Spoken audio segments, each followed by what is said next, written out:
L'objectif tout simplement de CrowdBunker aujourd'hui, c'est de protéger la liberté d'expression, donc la liberté d'opinion et la liberté d'informer, de s'informer soi-même. Donc, mais justement, c'est pas à nous d'aller décider qu'est-ce qui est vrai, qu'est-ce qui est faux. Okay. On n'a pas justement d'équipe de fact-checking, etc. Parce que non, justement, pour nous, déjà, qui on est pour pouvoir dire qu'est-ce qui est vrai, qu'est-ce qui est faux. Personne ne peut le faire. Il n'y a même pas une instance scientifique qui a la science infuse qui peut dire ça c'est vrai, c'est faux. On s'en rend bien compte dans toute l'histoire. Tout le temps, ce qu'on a considéré comme vrai, en fait, c'était pas tout à fait la vérité, voire complètement faux. Salut tout le monde, merci d'être avec nous sur Nexus. Posez-vous les bonnes questions. Comment le peuple peut-il s'informer si l'information est détenue par des milliardaires ? Et on va parler aujourd'hui avec des gens qui façonnent le monde de demain, avec des gens du peuple qui essayent de faire des choses pour le peuple. C'est ça que l'on veut. Finalement, la question, ce n'est pas de se demander si les gens qui dirigent sont bienveillants, malveillants, mais c'est qu'en tout cas, il faut que la population puisse se réapproprier les outils médiatiques, les outils de santé aussi en général. Et on va en parler aujourd'hui avec deux personnes qui font. Le fondateur de CrowdBunker, Mathieu, et le fondateur de Holytime, une plateforme qui justement va donner une alternative à Doctolib pour les médecines de bien-être. Johan Fakra qui l'a créé avec encore Mathieu aussi de CrowdBunker. Bonjour à vous deux et merci d'avoir accepté de venir ici. Bonjour. Merci à Nexus pour l'invitation. Ouais, c'est un plaisir. On s'intéresse d'autant plus aux gens qui peuvent proposer des choses qui ne sont pas que dans la critique. Souvent, on dit que dans l'information alternative, c'est beaucoup de la critique de ce qui se passe, de dénoncer les scandales, mais c'est aussi important de montrer les gens qui font dans le monde. Vous êtes deux personnes justement qui se sont dit on va mettre nos deux personnes indépendantes qui se sont dit il y a une urgence, on va essayer de recréer. Alors CrowdBunker, pour ceux qui ne connaissent pas, c'est important parce que c'est l'alternative à YouTube. Il y a d'autres plateformes aussi comme ça que vous connaissez peut-être, mais CrowdBunker, il faut aller voir ce que c'est et investir ces plateformes de plus en plus, puisque pour nous, quand on crée du contenu médiatique, on a envie de partir sur ces plateformes où on sait qu'on ne va pas être censuré, sauf si Mathieu peut-être va nous supprimer après, si Google vient lui donner un petit peu d'argent. Ah, peut-être alors. Non, mais c'est important pour nous, justement, parce que pour ceux qui ne connaissent pas, il y a plein de chaînes qui ont été supprimées de YouTube, des chaînes complètes, plein de vidéos qui ont été coupées quand on parle de sujets de santé, quand on s'oppose au narratif politique, quand on parle de la Russie également. On avait vu que Odyssée avait courbé les chines à l'époque. Odyssée était resté en France, puisque Odyssée avait dit, on dit Odyssée c'est la chaîne libre. Non, Odyssée avait dit on reste sur Google, on reste en France, mais on ne peut pas, on va censurer tout le discours russe. Donc c'est très intéressant de voir comment justement on va pouvoir parler de tous ces sujets-là aujourd'hui. Mathieu, toi, tu en es venu au moment de la crise sanitaire à te dire il faut une liberté de parole, il faut justement des plateformes comme ça. Comment t'en es venu avec tes mots à créer CrowdBunker ? Oui, voilà, malheureusement, même bien avant la crise sanitaire, il y avait déjà pas mal de censure sur plein de sujets qu'on n'a pas le droit d'aborder sur certaines plateformes, voilà, évidemment, sur YouTube, sur Facebook, sur les plateformes mainstream, comme on dit. Mais effectivement, pendant la crise sanitaire, ça s'est amplifié sur ces sujets-là. Ouais. Voilà, on ne pouvait pas du tout exprimer une opinion divergente de celle véhiculée par les médias mainstream et par les gouvernements. Et là, franchement, c'était déjà très très très embêtant parce que là on parle quand même de sujets vitaux qui affectent vraiment la vie des gens. D'ailleurs on peut en parler mais on va essayer d'utiliser des mots détournés parce que cette vidéo sera sur YouTube aussi. Bien, c'est pour ça mais ça marche bien souvent, il nous force d'une certaine manière justement à adopter un autre langage, bon que les gens arriveront bien à comprendre quoi. Tout à fait. Et donc voilà, puis il y a eu la sortie du film Hold Up de Pierre Bernarias qui a été censuré dans les heures qui ont suivi sa sortie. Et c'est moi, effectivement, ça m'a fait un déclic. Je me dis là, voilà, on a une vidéo qui présente ces sujets, qui parle justement qu'on soit d'accord, qu'on soit pas d'accord, c'est même pas le sujet finalement. Si on a tout simplement un avis différent. Ah bon, hop, c'est interdit. C'est pas possible. Je me suis dit, c'est pas possible. Donc, au départ, c'est parti du fait que c'était axé sur YouTube en fait. Sur YouTube, il y a plein de chaînes qui sautaient comme ça dès qu'il y avait des opinions divergentes qui étaient proposées. Je me suis dit, il faut faire quelque chose pour au moins les sauvegarder. Et comme ça, les créateurs de contenu, quand ils voient leur chaîne supprimée ou même une vidéo supprimée, ils peuvent aller dire voilà, sur telle plateforme, il y a la vidéo qui a été sauvegardée automatiquement, eux ils n'ont rien à faire. C'est parti de là en fait. Donc j'ai créé ça fin 2020. Dans les jours qui ont suivi justement du coup, la censure de Hold Up, j'ai démarré ça direct. Voilà, on a sécurisé nous-mêmes quelques chaînes YouTube qu'on a synchronisées. Et puis, effectivement, ça a pas raté. La plupart de ces chaînes-là ont sauté les unes après les autres. Nous, on les avait contactés pour prévenir qu'elles étaient sauvegardées, bien entendu. Et en fait, de fil en aiguille, ça a incité d'autres chaînes à venir le faire, à les synchroniser également, à les protéger leur contenu. Puis, de fil en aiguille, ils ont été supprimés. De plus en plus de gens, du coup, venaient directement sur CrodeBunker pour aller voir les vidéos, parce que tant qu'à faire, au lieu de jongler de chaîne en chaîne, quand ils recréent une nouvelle chaîne, etc., autant aller les voir au même endroit. Et après ça, on nous a demandé, en fait, est-ce qu'on pourrait pas publier directement sur CrodeBunker des vidéos, du coup, plutôt que d'aller les mettre là-bas, qu'elles soient supprimées, etc. Du coup, on a créé ça, puis du coup, au fur et à mesure, c'est devenu une plateforme à part entière, une vraie alternative, effectivement, à YouTube notamment, et aux réseaux sociaux, pour, en tout cas en tant que média social, pour pouvoir s'exprimer librement, d'une part, pour les créateurs de contenu, et d'autre part, pour les gens comme vous et moi, pouvoir s'informer librement, avoir un avis divergent et se faire son propre avis, en fait. On a une particularité tous les trois, on aura le temps de revenir sur toutes les questions difficiles qu'on nous pose souvent, puisqu'on a une particularité, c'est qu'on est tous targetés, ciblés par les fact-checkers et ce genre de choses, ou Conspiracy Watch. On a tous notre petite ligne, même CrodeBunker. On va répondre honnêtement, puisque ce qu'on fait, en tout cas à Nexus, on sait qu'on fait un travail honnête.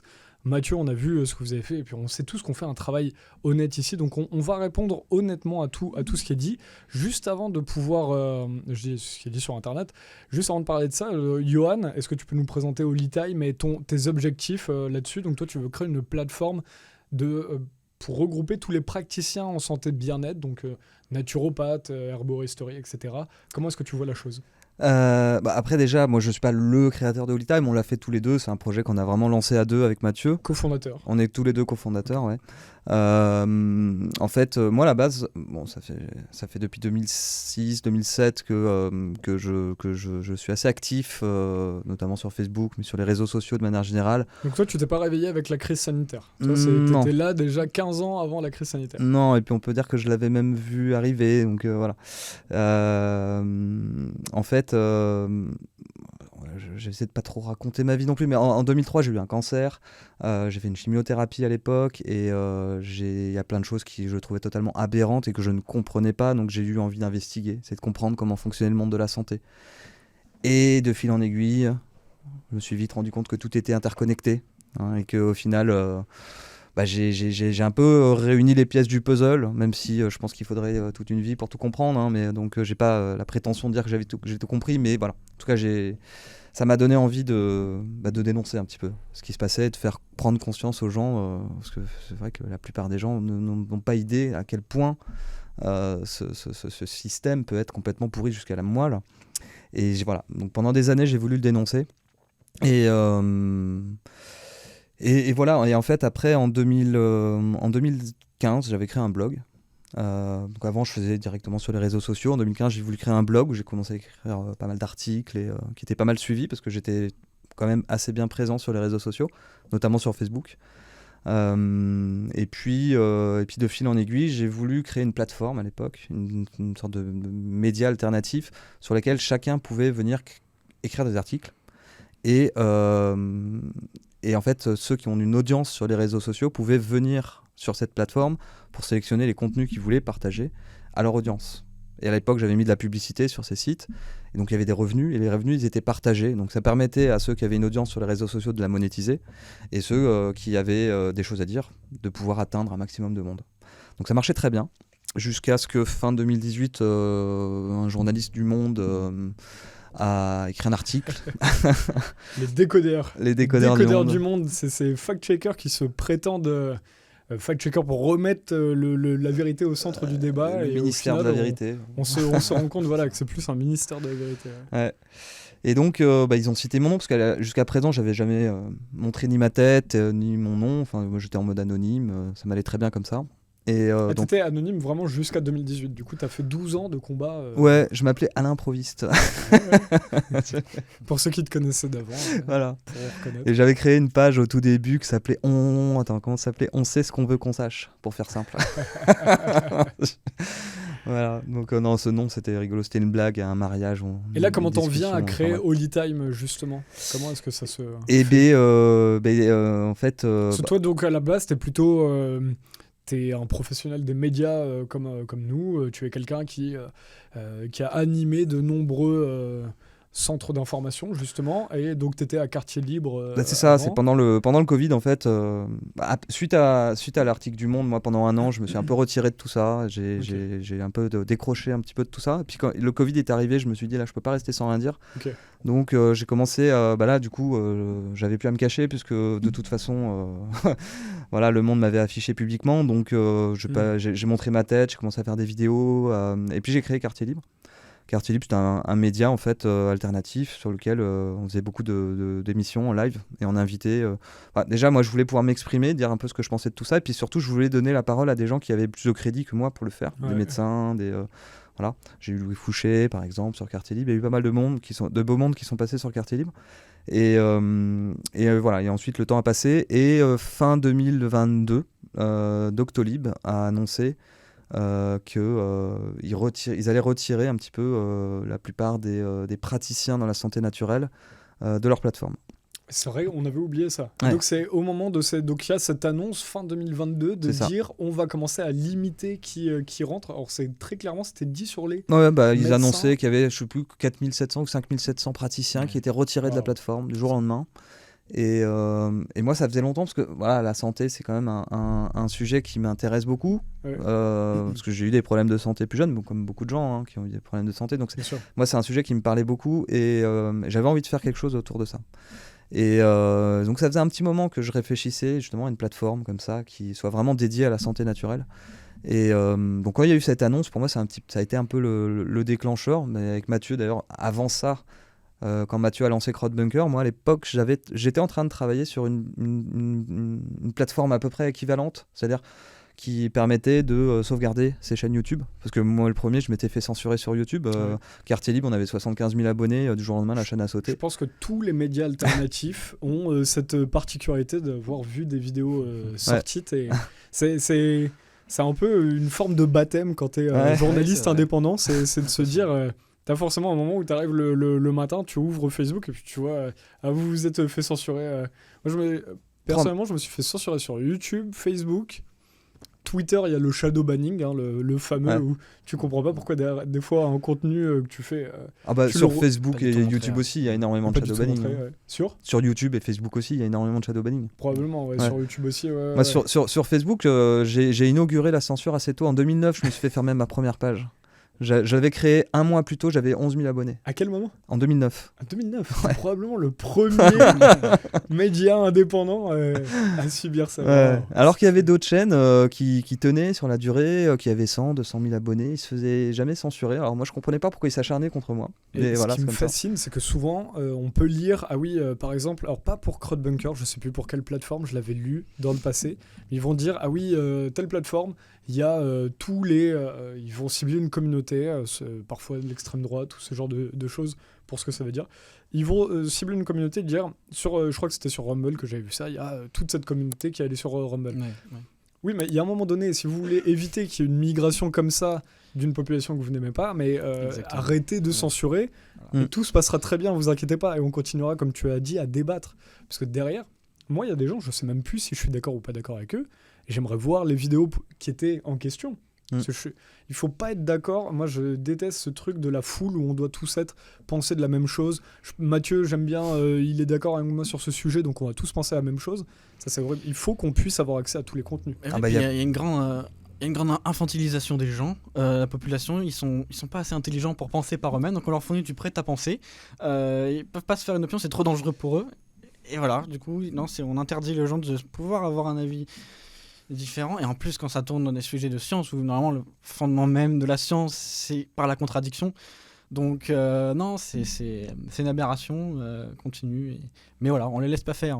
C'est pour ça que c'était important pour moi de base, c'était le Marc Daoud, qui est journaliste ici, qui avait proposé de faire cet entretien. Et moi, je lui ai dit absolument, je voulais que vous parliez aussi. Il n'a pas pu être là aujourd'hui, on aurait pu faire une émission à 4 qui aurait été géniale.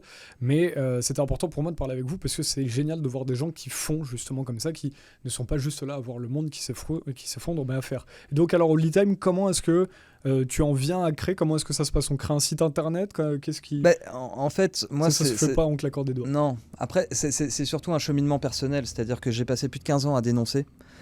Et à un moment, je me suis dit, mais on est largement assez nombreux à avoir compris que le monde, il fallait que ça change. Et maintenant, qu'est-ce qu'on fait? Quelles sont les solutions?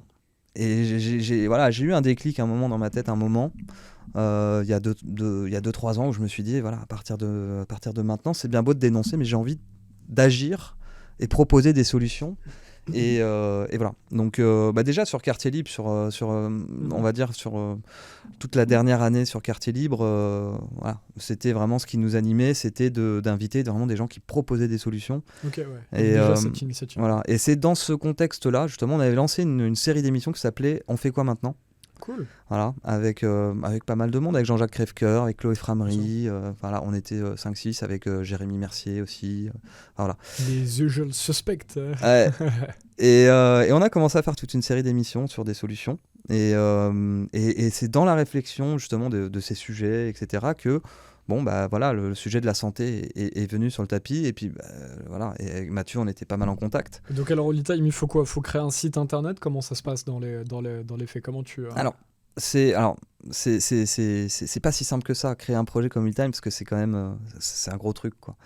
Et il faut faire ça bien, parce que on sait que les domaines de la santé naturelle, ça se fait attaquer de partout. C'est même plus de la santé naturelle. Aujourd'hui, c'est des dérives sectaires, comme ils appellent.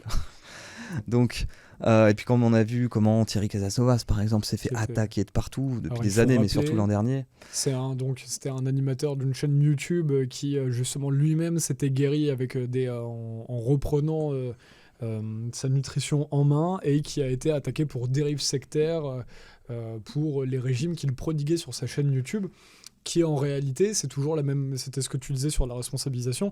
On dit attention, les gens ne vont pas savoir comment faire, donc il faut arrêter de faire véhiculer ce genre d'idées, alors que les gens savent très bien, sont totalement à même de discerner ce qu'il faut savoir, le vrai du faux, quoi. Surtout quand on parle de santé, on parle de son propre corps. Enfin, c'est peut-être ce qu'on a de plus précieux normalement, ce qu'on a de plus Bien intime. sûr. On est censé pouvoir choisir ce qu'on fait à notre propre corps, de manière totalement libre. Personne ne doit choisir pour nous, pour notre corps. Exactement.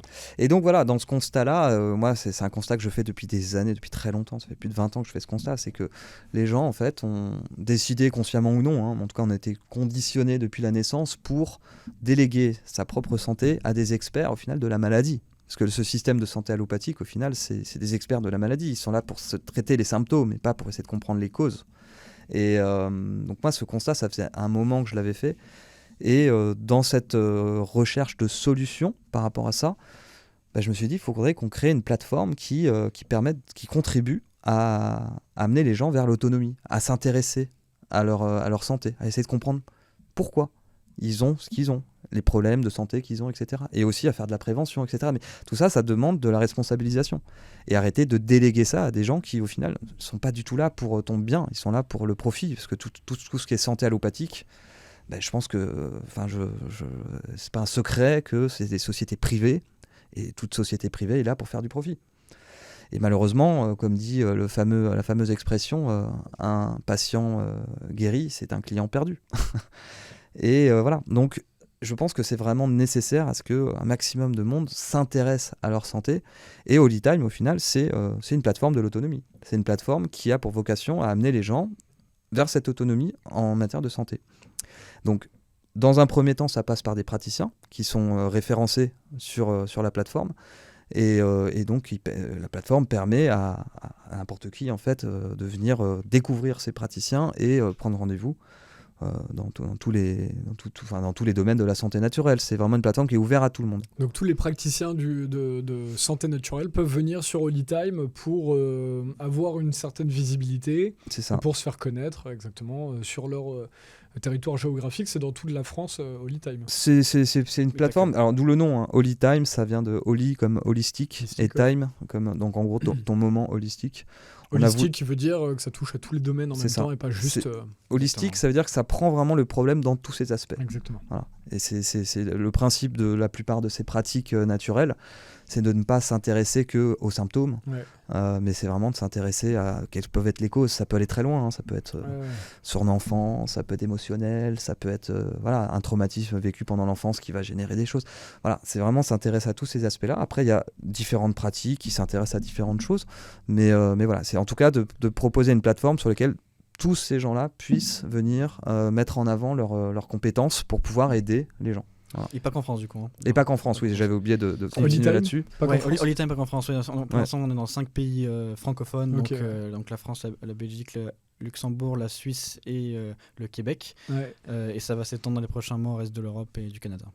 C'est pareil, hein. Nexus, vous pouvez l'acheter, même si vous êtes en Argentine, vous pouvez le commander sur nexus.fr, parce que je crois pas que ce soit en kiosque là-bas, mais le dernier numéro, et si vous nous regardez dans 6 mois, il y a probablement un nouveau numéro qui est sorti, mais vous pouvez aller l'acheter quand même et le commander, et on vous le fera livrer manuellement directement là-bas. Non, on a des gens qui les envoient, il n'y a pas de souci. On reviendra sur tous les aspects, parce que je pense que cette émission va être scrutée, vous êtes... analysé au peigne fin par les décodeurs du monde ou tous ces personnes-là, ou Conspiracy Watch. Ouais, ils nous aiment bien Conspiracy Watch. Ouais, Conspiracy Watch, on a tous notre petit article dessus. J'aimerais qu'on fasse donc on va bien parler effectivement des tenants et aboutissants de Holy Time, de CrowdBunker. Justement, j'aimerais qu'on fasse un petit pas de côté et qu'on parle justement de l'honnêteté qu'on met dans notre travail. Et pas, une fois, il y a quelqu'un qui m'avait demandé est-ce qu'on fait... on s'adresse à une niche qui s'intéresse à la fake news et j'avais répondu que pas du tout, enfin je n'ai même pas répondu ça, je comprends même pas la question puisque tu prends tellement de risques à faire ce que tu fais et en plus économiquement tu n'as rien à gagner. Donc pour le coup on n'a pas de temps à perdre avec ça et on essaie de faire, en tout cas chez Nexus et dans tous les médias, la plupart des médias alternatifs, on essaie de faire un travail complètement honnête. Mais il faut se poser la question, parce que pour le coup, c'est vrai qu'il y en a qui ont des... tout comme tu le disais pour la santé, il y en a qui ont aussi besoin de rentabilité économique. Mais quand il n'y a pas besoin de rentabilité économique, on est très bien. Comment est-ce que ça se passe à CrowdBunker ? Comment est-ce que, quand tu vois justement Conspiracy Watch... Alors attends, que dit Conspiracy Watch sur toi ? Là, j'ai pris tous nos articles, là on est bien. Lancé en novembre 2020 par un ingénieur informatique prénommé Mathieu. Alors, t'es prénommé Mathieu, hein, c'est... Non, il s'appelle bien Mathieu, il n'y a pas de souci. CrowdBunker est un site d'hébergement de vidéos alternatifs comparable à Odyssey, fait office de portail de vidéos complotistes. J'avais même pas lu le début du truc. Ayant pour une partie d'entre elles fait l'objet d'une modération sur des plateformes plus mainstream, c'est comme ils le mettent, telles que YouTube. Quand tu lis ça, toi, qu'est-ce que tu veux répondre à ces gens-là qui peuvent se dire, qui peuvent se poser ou les gens qui se posent des questions et qui aimeraient comprendre? Déjà, je remercie pour la publicité gratuite. Mais sérieusement. Il n'y a pas de souci. Franchement, non mais... je veux dire, en fait, c'est plutôt gratifiant parce que ça montre que ce qu'on fait a un impact. Si on nous attaque, c'est que pour eux, il y a une nécessité de nous attaquer. Si on sert strictement à rien, qu'on n'a pas aucun impact, que notre travail n'a aucun impact, ils prennent pas de temps à nous attaquer, en tout cas. Parce que Conspiracy Watch, les liens de Tristan Mendes France ont été montrés avec l'État de toutes les subventions qu'il a, c'est-à-dire que l'État finance vraiment Conspiracy Watch. L'histoire du fonds Marianne. Dire attention, ces gens-là, ils ne disent pas attention, ces gens-là essaient de s'attaquer à l'État, ils essaient de dire ils sont d'extrême droite, ils sont complotistes, ils sont tous. Oui. Non seulement ils touchent des financements, et après, je sais pas si vous avez vu, mais ils payent des publicités sur Google pour faire monter leurs articles. Quand on tape le nom, le nom, mais à un moment donné, quand on tapait CrowdBunker, ils payaient aux enchères le plus cher possible pour que ce soit en premier leur publicité, pour que les gens qui connaîtraient pas, en tout cas, bon, pour une plateforme ça marche moins, mais en tout cas pour des personnes qui tapent le nom de la personne sans la connaître, qui veulent avoir des informations, du coup il y a plus de chances qu'ils vont se faire un avis en cliquant sur le premier lien. Exactement. Leur avis qui est évidemment complètement biaisé. Donc voilà comment est-ce qu'ils utilisent l'argent public, en partie en tout cas, pour aller essayer de salir la réputation de personnes. Mais oui, dans quel but, ça c'est intéressant. Ouais. Je suis tout à fait d'accord. Mais alors ma question c'est donc d'une manière positive, comment toi tu as quelqu'un qui connaît pas trop, qui veut se faire une idée là-dessus, comment tu lui décrirais CrowdBunker avec tes mots? Comment est-ce que tu peux garantir la rigueur de ce qu'il y a sur CrowdBunker? Alors, déjà, donc, l'objectif tout simplement de CrowdBunker aujourd'hui, c'est de protéger la liberté d'expression, donc la liberté d'opinion et la liberté d'informer, de s'informer soi-même. Donc, mais justement, c'est pas à nous d'aller décider qu'est-ce qui est vrai, qu'est-ce qui est faux. Okay. On n'a pas justement d'équipe de fact-checking, etc. Parce que non, justement, pour nous, déjà, qui on est, qui on est pour pouvoir dire qu'est-ce qui est vrai, qu'est-ce qui est faux. Personne ne peut le faire. Il n'y a même pas une instance scientifique qui a la science infuse qui peut dire ça c'est vrai, ça c'est faux. On s'en rend bien compte dans toute l'histoire. Tout le temps, ce qu'on a considéré comme vrai, en fait, c'était pas tout à fait la vérité, voire complètement faux.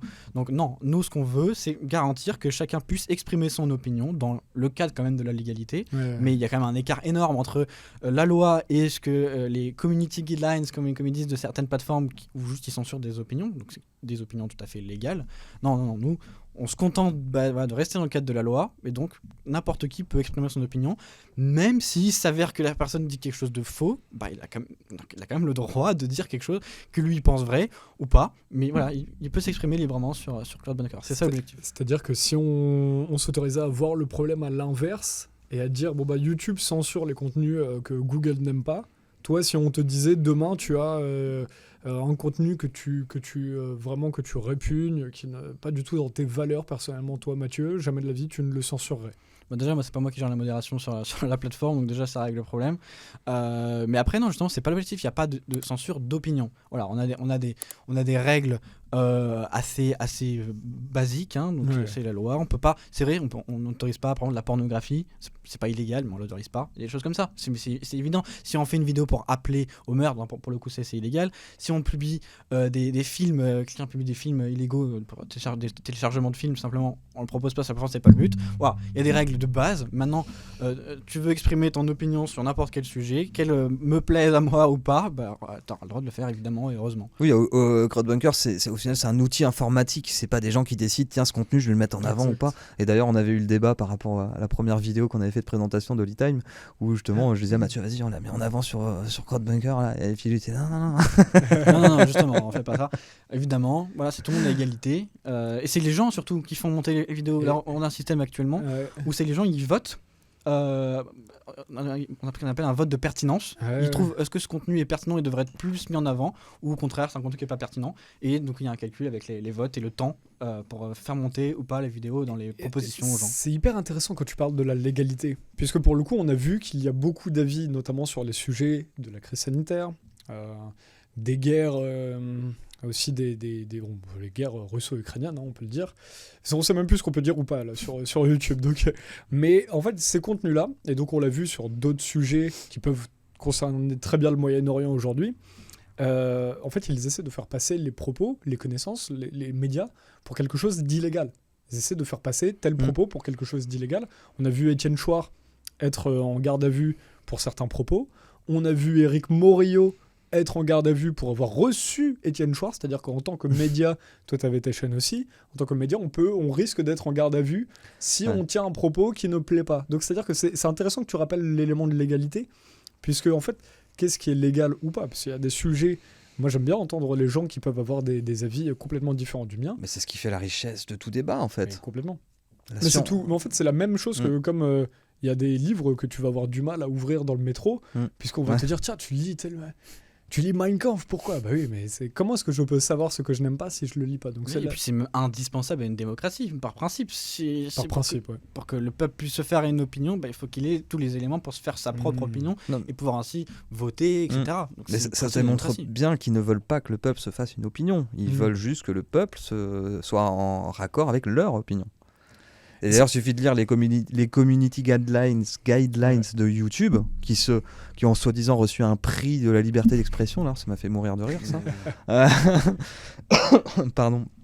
Où en fait, dans les community guidelines de YouTube, ils disent en gros qu'on n'a pas le droit de dire quelque chose qui n'est pas raccord avec ce que dit l'OMS ou avec ce que dit le gouvernement local ou avec... Mais alors du coup, elle est où la liberté d'expression ? On n'a pas le droit de ne pas être d'accord en fait. Ça c'était ce qui était génial, c'est quand avant j'étais dans un autre média et des fois on se faisait fact-checker comme tu as eu pour ton truc sur Le Monde, toi t'en as eu un. Moi j'en ai eu quelques-uns sur mes articles. J'en ai eu d'autres aussi. Hein, t'en as eu d'autres après, voilà. Mais limite c'est des médailles d'honneur, ça veut dire comme dit Mathieu qu'on touche au point sensible, quoi. Et ce qui est intéressant, c'est de voir que des fois ils répondaient juste ah non, parce qu'on est allé voir l'autorité sanitaire, nous a dit que tout allait bien. La HAS, la Haute Autorité de Santé, nous a dit tout allait bien. Le Conseil de l'Ordre nous dit tout va bien. Et c'est leur manière de fact-checker. Oui, mais vous n'avez pas vu les 40 autres articles où justement on débunké, on essayait d'aller voir que ces autorités-là, comme tu le dis, sont parfois moins rose que ce qu'on fait croire aux citoyens. Se baser sur des autorités pour déterminer ce qu'est la vérité, déjà, de base, ça n'a pas de sens. Justement, il ne peut pas y avoir d'autorité de la vérité, et surtout dans la science. Justement, c'est tout le principe. C'est le cas dans un État totalitaire. Mais on est censé vivre dans une démocratie. L'État totalitaire est forcément lié à l'autorité, mais du coup, qu'est-ce que tu voulais dire ? C'est très intéressant ce que tu dis sur... Non, mais c'est ça, par principe, s'il y a une autorité qui détermine ce qu'est la vérité, comment est-ce qu'on peut justement se contredire et faire avancer vers la vérité ? Parce que justement, c'est toujours par la contradiction qu'on amène des arguments différents, qu'il y a du débat et qu'on avance vers une vérité qu'on n'atteindra jamais. Mais c'est comme ça qu'on avance. Donc si à partir du moment où on dit non, c'est moi qui détermine telle autorité, ça c'est vrai, ça c'est faux, on peut que se tromper, et on l'a vu tout le temps, toute l'histoire le montre, et même l'histoire récente. Je sais pas à quel point on peut parler là du sujet du Covid, mais par exemple au début... Autant que tu veux, du moment que tu prononces plus ce terme. Ah ouais, d'accord, ok. Non, mais il y a quelques... Non, je rigole, mais il y a quelques petits termes qu'on va essayer de détourner. D'accord, ok. Essayer de donner des images. Ouais. Et par exemple, un professeur qui a été beaucoup censuré quand on a reçu là pour une autre épidémie qu'ils ont essayé de faire passer à la fin du mois d'août. Voilà, c'est pareil, tu vois, il appelait ça une singerie, par exemple. Tu vois, c'est pour imaginer comment est-ce qu'on peut détourner le langage. Voilà, mais pour donner un exemple autour de ce sujet-là, au début, donc il y avait débat sur d'où provenait l'élément qui a démarré. L'origine du truc. Voilà, exactement. Et donc il y avait une vérité officielle là-dessus. Qui était terminé. Et du coup, ça a été imposé par Facebook, par exemple. On a eu le cas où même l'ont dit publiquement. Alors, d'habitude, ils sont plutôt à cacher ce genre de choses. Là, ils l'ont dit publiquement. Toute publication qui dira que l'origine vient de tel endroit, on va la supprimer. Or, il s'est avéré plusieurs mois après que le pseudo-consensus, qui n'était pas un consensus du tout avant, a changé. Et donc là, toutes les publications qui ont été supprimées, elles n'ont pas pour autant été remises. Alors que, selon après la suite de l'avancement de la vérité, c'était eux qui avaient raison avant. Donc on se rend bien compte que supprimer quelque chose parce qu'à un instant T on considérait que c'est faux, ça n'a pas de sens, ça n'a vraiment pas de sens. Là par exemple, là je peux te retrouver... Non. Donc là, si on tape juste sur Le Monde, pardon, je fais les recherches en même temps là, mais on en a par exemple là, sur Le Monde, le FBI qui demande une enquête sur l'origine du... Donc vous avez juste à taper sur Google Actualité. Pour ceux, c'est effectivement. C'est-à-dire que toutes les chaînes de médias alternatifs se font attaquer en 2020, 2021, 2022, etc. Mais par contre, 2023, fin 2022, non, 2023 et là, en 2024, on a beaucoup de médias mainstream qui s'intéressent, qui remettent en question ça. Alors, ils ne remettent pas du tout le fait qu'ils aient attaqué ces chaînes comme celle de Johan ou la nôtre. Et, non, ça, on reste pour eux des méchants Zuluberlu ou je sais pas quoi, alors que en gros, ils nous donnent raison 3 ans après. C'est ça qui est formidable. Et donc comme ça, on en a plein comme ça. Et comme tu dis, ils remettent jamais en question leurs attaques précédentes. Non, complètement. Oui. Sur la question, est-ce qu'il y a quelque chose que tu voulais ajouter ? Non, pas spécialement, mais bon, non, mais de toute façon, il y a rien à rajouter, hein, je veux dire... Là, c'est un débat passionnant. Vas-y autant que tu veux, surtout avec ce que tu connaissais aussi. Comment est-ce que on peut aller sur toi ? Comment est-ce que tu as abordé à l'époque à la fois ton travail de ta chaîne de l'époque et là maintenant avec Holy Time ? Comment est-ce que tu évites justement certains comment est-ce que tu garantis justement le professionnalisme de Holy Time ? En fait, Holy Time, c'est sur le même principe que Crowdbunker au final. On est pro-démocratie. Donc déjà, Holy Time, comme je disais tout à l'heure, c'est une plateforme qui est ouverte à tout le monde. Et ensuite, on a mis en place un système d'intelligence collective qui permet en fait à chacun, je veux dire... Aujourd'hui, quand tu veux rencontrer un praticien, un naturopathe ou un acupuncteur, etc., c'est un peu compliqué de se faire un avis. Surtout que on est dans un pays dans lequel il n'y a aucun contrôle sur ces métiers-là. C'est-à-dire que n'importe qui, moi, si je veux, demain, je peux ouvrir un cabinet naturopathe. J'ai pas besoin d'aller passer des diplômes, etc. Je veux dire, bien sûr que si, il faut le faire, mais je veux dire, c'est pas obligatoire, c'est pas légalement obligatoire. Oui, parce que pour avoir son titre, effectivement, c'est quelque chose que les gens ne savent pas beaucoup. Même les thérapeutes, il y a beaucoup de thérapeutes qui font quelque chose de très similaire à la psychologie. Il n'y a pas forcément besoin pour créer son auto-entreprise ou son cabinet comme ça, d'avoir un diplôme. Oui. Non, c'est pas comme en Suisse. Par exemple, en Suisse, c'est extrêmement contrôlé. En France, il n'y a aucun contrôle sur tout ça. Donc, c'est vrai que en tant qu'être humain qui cherche à rencontrer un praticien et à consulter un praticien, c'est compliqué, il y a le bouche à oreille. Donc là, voilà, aujourd'hui, moi, quand je vais rencontrer un praticien que je trouve vraiment bien, je vais en parler à mes proches. Il me dit, tiens, je cherche un naturopathe, j'en connais un bien. Enfin, ça marche comme ça aujourd'hui, beaucoup. Et en fait, nous, on a voulu généraliser ce système de bouche à oreille. C'est-à-dire que sur Holytime, tu prends rendez-vous avec un praticien. Une fois que la consultation a été faite, tu vas recevoir une notification comme quoi tu vas pouvoir laisser un avis, déjà confirmer que la consultation a bien eu lieu, et laisser un avis positif ou négatif. Et si tu le souhaites, tu peux laisser un commentaire. L'avis est obligatoire, mais le commentaire est facultatif. Et donc tous les commentaires qui seront laissés seront visibles publiquement par tous ceux qui vont aller sur le profil du praticien. Et les avis positifs ou négatifs vont faire une sorte de note globale qui vont permettre de les mettre en avant ou en retrait sur la plateforme. Donc en gros, c'est du bouche à oreille généralisé qui permet au final... l'idée, en fait, avec cette plateforme, c'était de proposer un outil qui permette quelque part de retrouver la confiance, de pouvoir aller en toute confiance voir un praticien et pouvoir même échanger avec des personnes qui l'ont déjà vu, etc. Comme si c'était un ami à nous, au final, qui avait été le voir. Et aujourd'hui, c'est vrai qu'avant Holytime, c'était très compliqué de pouvoir se faire un avis, et surtout dans un contexte où on parle de charlatanisme, etc. Alors, ils ont tendance à généraliser le charlatanisme, à dire que tous ces gens-là qui sont dans ces domaines-là sont des charlatans, qui sont dans des dérives sectaires, etc. Ce qui est totalement faux. La grande majorité de ces gens-là, ce sont des gens qui ont pour ambition, comme tu disais tout à l'heure, quel est ton intérêt, toi, à aller dans les médias alternatifs, sachant que tu te fais attaquer de partout et que voilà, il n'y a rien à y gagner. Tu le fais parce que tu sais que tu te rapproches plus du vrai, ouais, c'est que ça. souvent là, on est, je pense, tous contre justement ces discours financés ou des gens qui sont derrière des entités financières, justement, essaient de pousser un certain discours, de pousser derrière une certaine santé aussi. Et c'est compliqué de s'y retrouver pour le citoyen. Complètement. Donc c'est ce qui nous a vraiment motivé à lancer Holytime, c'est de permettre aux gens qui cherchent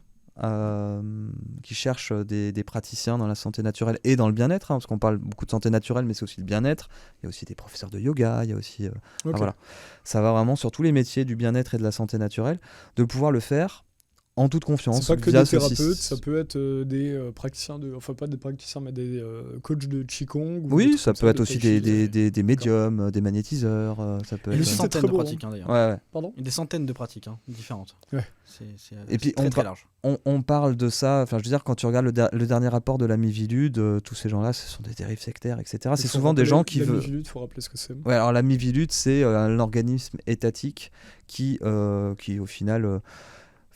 c'est de limiter les dérives sectaires, de les analyser, sauf que ouais. Souvent ils peuvent arriver, on se rend compte dans le monde honnête, on va dire, il y a les gens honnêtes et les gens malhonnêtes. Dans le monde honnête, ils vont arriver à faire des amalgames justement pour dire attention, il y a des dérives sectaires. Si tu parles, quelqu'un qui ne regarde que TF1 et qui ne s'informe que en lisant Le Monde, par exemple, pour lui, tous ces métiers-là, c'est des sectes. C'est des sectes, c'est dangereux, il faudrait les éliminer, quoi. C'est un petit peu ça qu'il y a dans la tête des gens, malheureusement, quand tu écoutes ces médias-là. Parce que c'est le discours qu'ils ont.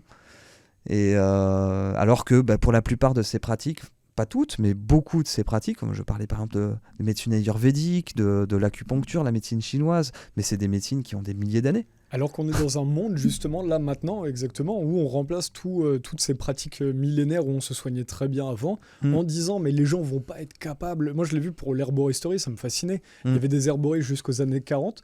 Le diplôme d'herboriste qui avait été supprimé sous Vichy a été une des seules lois, ou la seule loi, à ma connaissance, qui n'a pas été remis après Vichy. On a interdit, justement, au moment de ce nouveau monde de l'après-guerre, on a interdit de remettre des herboristeries pour que tout soit labellisé pharmacie et qu'on vende des médicaments. C'est extrêmement intéressant, puisque derrière, c'est cette volonté de... Aujourd'hui, quand quelqu'un veut faire purement une herboristerie, justement, je ne sais pas s'il y a des herboristes à Holytime, le but, c'est que ce soit dans des pharmacies. C'est-à-dire que les pharmaciens ont le droit de faire une formation à côté là-dessus pour proposer ça. Mais derrière, on va dire aux gens, comme tu disais sur la responsabilisation, on va dire aux gens, non, les gens, ils vont boire 40 tisanes, ils vont s'étouffer avec et ils vont mourir. C'est pour C'est marrant, caricaturer. ça. Oui, ils sont où les morts d'ailleurs? Ils sont où les morts de tous ceux qui en fait ont pris en main leur santé? En plus, c'est tellement aberrant parce que souvent, la plupart des gens qui vont vers ces pratiques-là, c'est des gens qui justement essayent d'être en meilleure santé, tout simplement. C'est même pas tant, pas que en tout cas pour se soigner, c'est de base pour être en meilleure santé. Donc, ils sont où tous les morts de ceux qui ont bu, pour citer Thierry Casasnovas, ceux qui ont bu trop de jus de carotte, ils sont où tous les morts? Non mais sérieusement, parce que par contre, quand on parle des médecine conventionnelle, on en a des chiffres par contre. On sait qu'il y a chaque année environ 10 000 personnes qui meurent d'effets secondaires de médicaments, ou de mauvaises prises, de mauvaises posologies, etc. 10 000, et encore, c'est plusieurs dizaines de milliers si on considère toutes les erreurs médicales, ceux qui se font infecter dans les hôpitaux, etc. Pourtant, on n'interdit pas les pratiques conventionnelles parce qu'il y a des dizaines de morts chaque année qui sont directement imputables à ces pratiques. Nous, c'était intéressant parce qu'à François, où j'étais avant, je pense que pour Nexus, c'est pareil. C'est-à-dire qu'ils nous accusent, ils accusent les médias alternatifs comme ça, ou même la chaîne que tu faisais, de dire, Quartier Libre, de dire il faut. En fait, ces médias-là détournent d'aller se prendre un médicament un petit peu plus poussé, pour toujours rester dans le langage détourné. On les détourne d'aller prendre ces produits pharmaceutiques. Alors que derrière, effectivement, comme tu dis, par contre, où sont les enquêtes pour savoir s'il y a eu des effets secondaires de ces trucs dont on a fait des campagnes complètes? Mais c'est pour du soigner, deux poids, deux pour soigner, mesures. entre guillemets. C'est du deux poids, deux mesures à tous les niveaux. Je veux dire, aujourd'hui, imaginons quelqu'un qui va avoir un cancer et qui va décider de ne pas suivre le traitement conventionnel et qui va aller voir un naturopathe. Bah, s'il meurt, on va mettre ça sur le dos du naturopathe. Mais est-ce que quelqu'un qui a un cancer, qui va voir un oncologue et qui meurt, est-ce qu'on va attaquer l'oncologue? Ah bah non. Tu vois ce que je veux dire? C'est une aberration totale. Oui.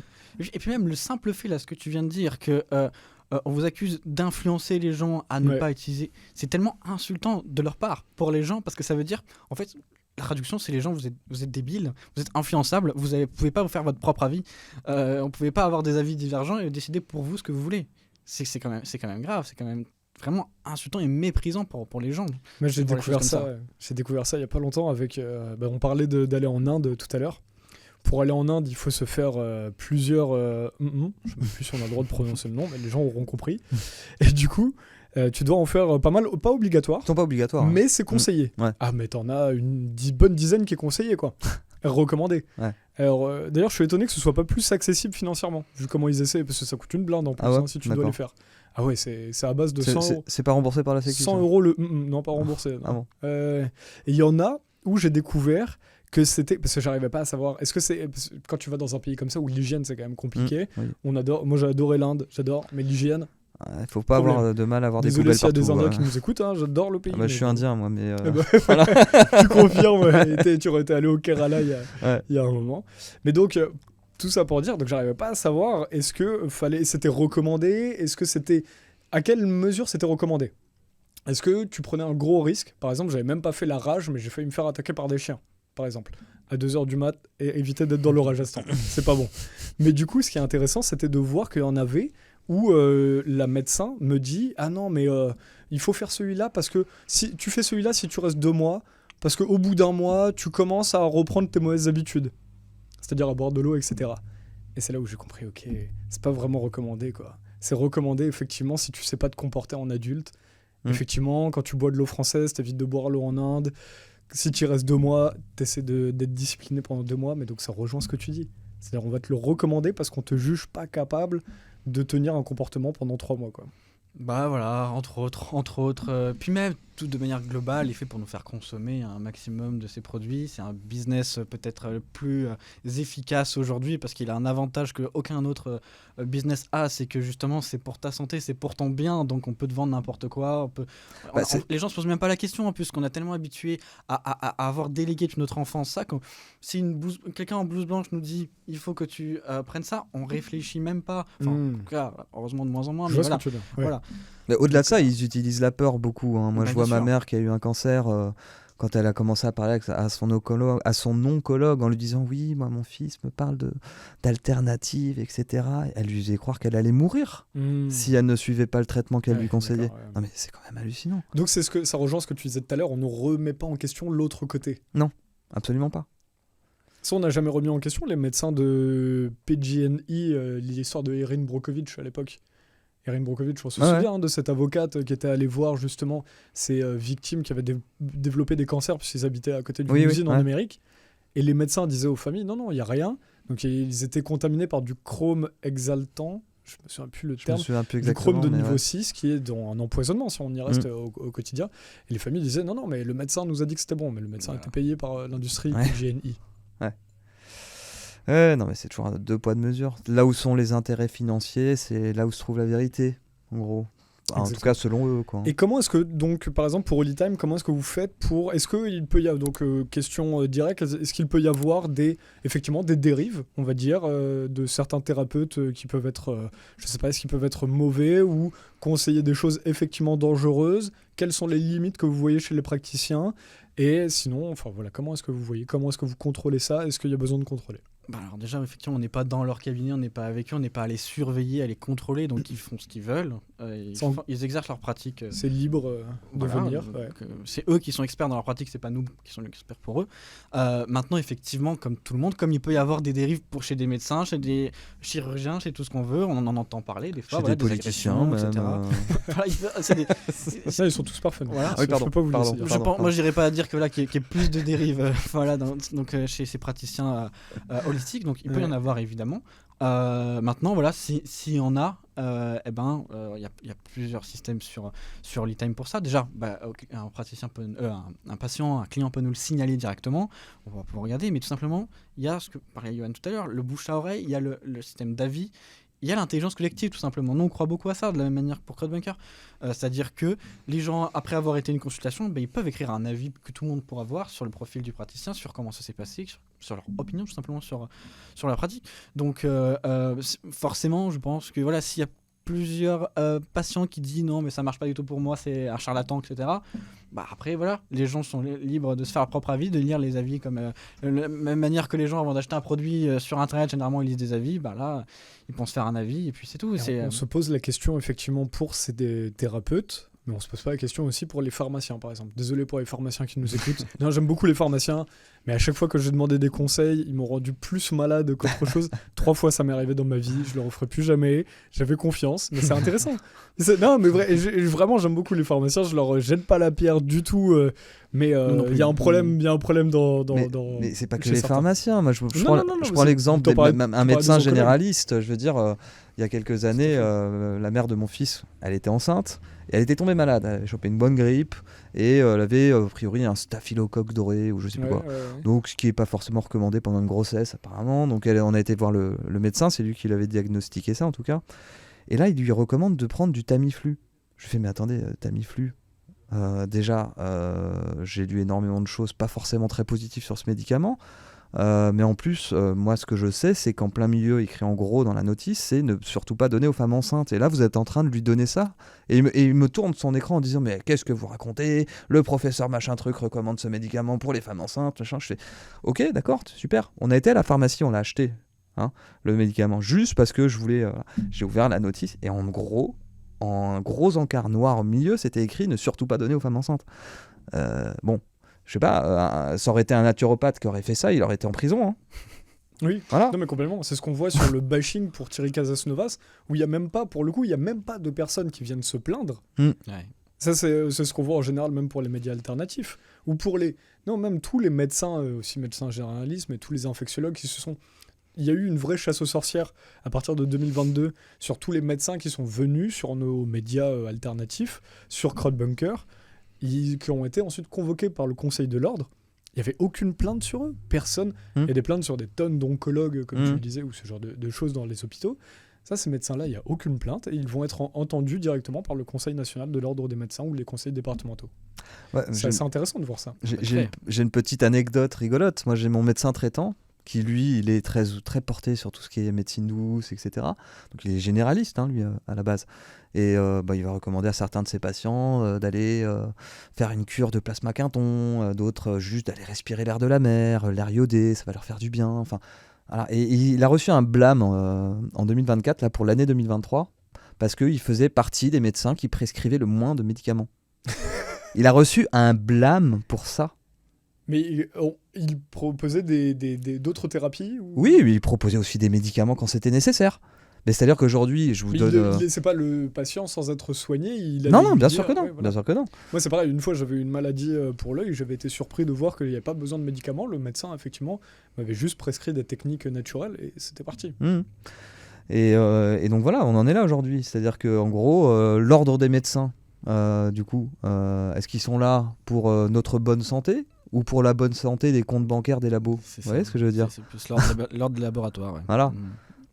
Et parce que justement, ça fait le lien avec, je voulais qu'on en parle tout à l'heure, parce que les gens se demandent après, et ceux qui sont nouveaux sur ces sujets-là, qui vous écoutent aujourd'hui, qui nous écoutent, peuvent se demander, mais pourquoi est-ce qu'on fait pression contre ces thérapies alternatives ? Pourquoi est-ce qu'on fait pression contre les médecins qui proposent des méthodes naturelles ou ce genre de choses ? Souvent, ça coûte pas un rond aux industries pharmaceutiques. Ça rapporte rien. Voilà, Vous savez, une chimiothérapie, par exemple, ça rapporte, je sais plus combien, je crois que c'est 150 000 euros.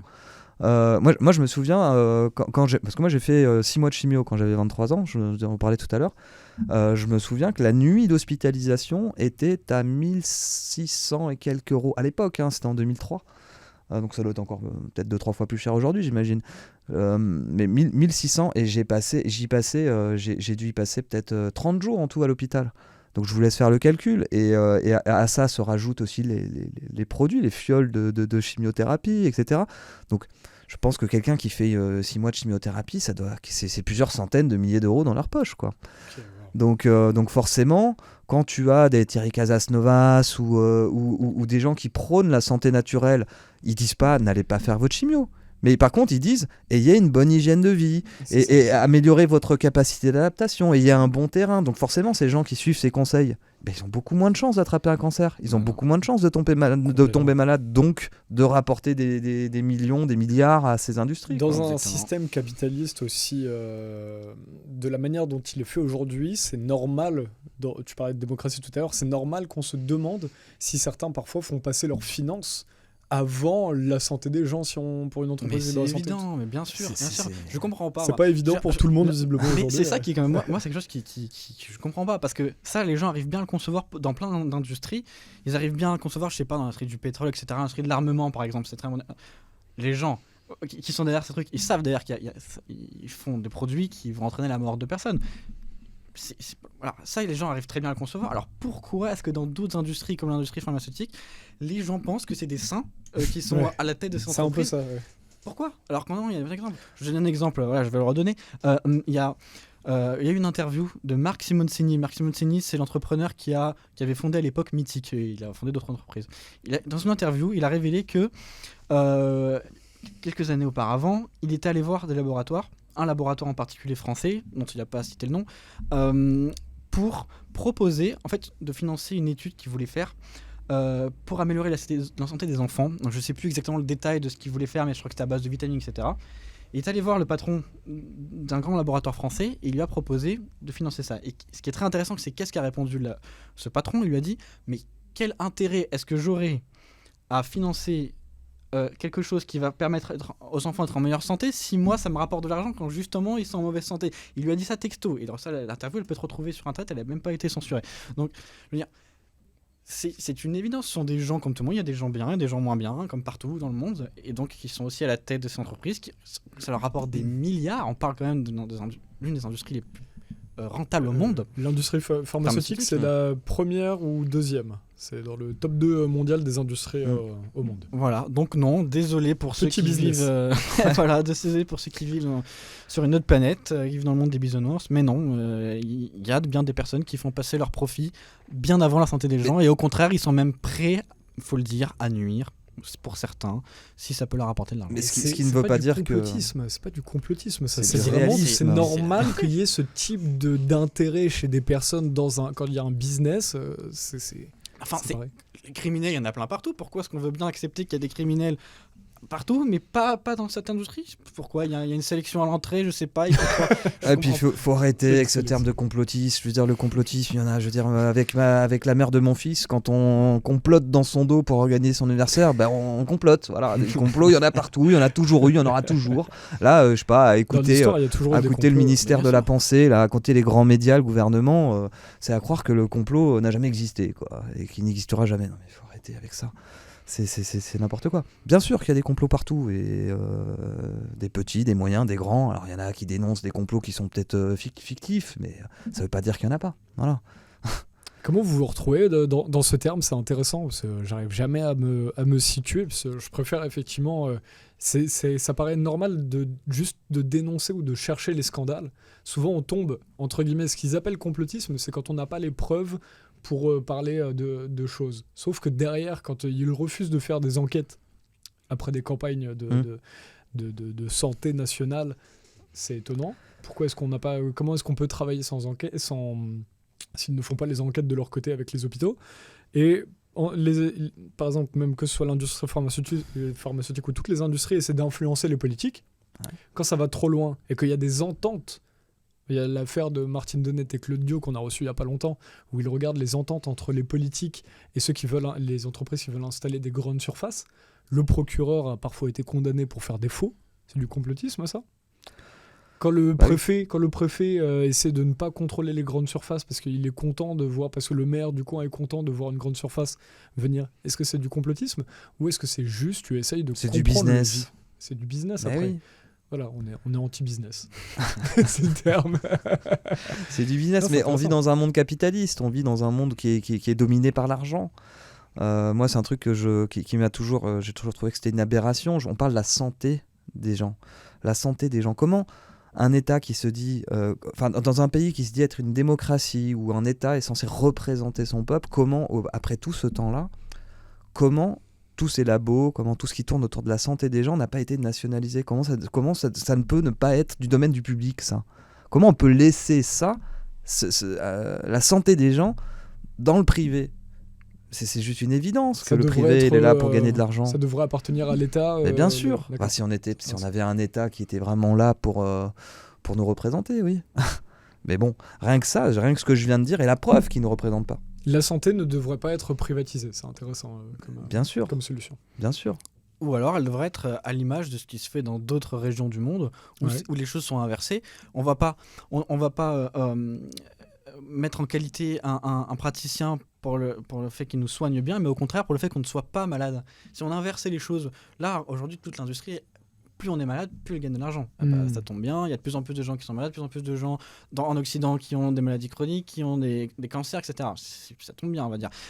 Dans d'autres régions du monde, en tout cas comme ça l'a été depuis un bon moment, et ça l'est encore préservé heureusement dans certaines zones, en tout cas notamment en Asie et en Afrique, eh bien c'est l'inverse. Quand tu tombes malade, pour certaines maladies, tu vires ton médecin, tu changes de médecin, parce que ça veut dire qu'il a mal fait son travail. Donc je pense qu'il faudrait complètement inverser les choses, plutôt que d'indexer sur l'industrie de la maladie, que sur l'industrie de la santé. Tout simplement. La santé aujourd'hui, la santé allopathique, c'est de la gestion c'est de la gestion du problème, c'est pas de la prévention. Parce que faire de la prévention, c'est pas rentable. Donc voilà, ça revient à ce qu'on disait tout à l'heure, où là, pourquoi ces gens-là se font attaquer aujourd'hui? Parce qu'ils amènent les gens à s'autonomiser pour leur santé, à essayer par eux-mêmes d'être en meilleure santé, et malheureusement du coup de rapporter un peu moins d'argent au laboratoire pharmaceutique. C'était très intéressant comme discussion. On est déjà à 1 heure, mais j'ai encore plein de sujets à évoquer. Vous avez le temps ou Oui, on a le temps. C'est pas mal. Ouais. Est-ce qu'on peut revenir? Alors c'était normal qu'on parle sur ce sujet finalement C'était très intéressant de parler de santé avec vous. Et c'était normal puisque vous montez donc Holy Time. Si on fait un petit step back et on revient sur Crop Bunker, j'aimerais bien qu'on reparle de cette plateforme qui est du coup fascinante, qu'on parle de comment est-ce que les gens peuvent venir dessus, parce que pour être à fond dans les médias depuis un petit paquet de temps, on va avoir vu Crop Bunker, Odyssey, Rumble se renforcer aussi, on va dire, depuis 3-4 ans. Comment est-ce qu'on voit que les gens ont du mal encore à passer dessus, que le pourcentage de population qui est éveillée, je sais pas comment dire, ne va pas forcément sur Crop Bunker, ne va pas forcément sur Odyssey, autant que sur YouTube. YouTube, c'est toujours ce qui va faire, et ça va être une vraie différence sur Odyssey, tu vas faire 2000 vues, sur YouTube, tu vas en faire 50 000, 100 000, et j'en passe. Donc, j'aimerais qu'on parle de tous ces sujets-là. Déjà, moi, il y a un truc que j'aimerais partir d'un point de départ pour repartir de Crop Bunker. C'est que j'aime beaucoup, par rapport à Odyssey, qui met en avant beaucoup de divertissement. On arrive sur la page d'Odyssey, on comprend pas trop. C'est très fouillis, c'est du contenu dans lequel je pense qu'on a du mal à s'y retrouver quand on fait un travail rigoureux. Il y a un peu de tout. Quand on va sur CrowdBunker, la première page, souvent, ça met en avant, même plus que YouTube peut-être, ça met du contenu d'information. On tombe tout de suite sur des chaînes d'information. Ce n'est pas toi qui dois aller à l'information. Il y a une partie de l'information qui vient à toi. Tu peux tomber sur des gens qui font du travail comme ce qu'on fait. On ne voit pas forcément du Nexus sur la première page, mais on voit d'autres trucs. Nexus est sur CrowdBunker, d'ailleurs, si vous voulez. En fait, c'est les vidéos qui passent directement. Ça, c'est une solution aussi. Ça passe de YouTube à CrowdBunker. Est-ce que c'est une vraie volonté pour toi de faire cette page d'accueil visuel ? Oui, alors en fait, ça c'est un vaste sujet parce que c'est très intéressant. Effectivement, il y a plusieurs choses. On a le temps, vas-y. Non, mais parce que en fait, comment dire, pourquoi déjà est-ce que les gens restent sur YouTube, etc. Les gens, faut dire, ils préfèrent se divertir et c'est normal. Ouais. Ils préfèrent aller voir du contenu de divertissement plutôt qu'aller voir un contenu qui est souvent, faut le dire, ces genres d'informations pas forcément agréables à écouter. Des fois, c'est des sujets qui sont ça souvent demande un effort. difficiles. Exactement. Donc, les gens préféreront toujours, et c'est la nature humaine, se divertir.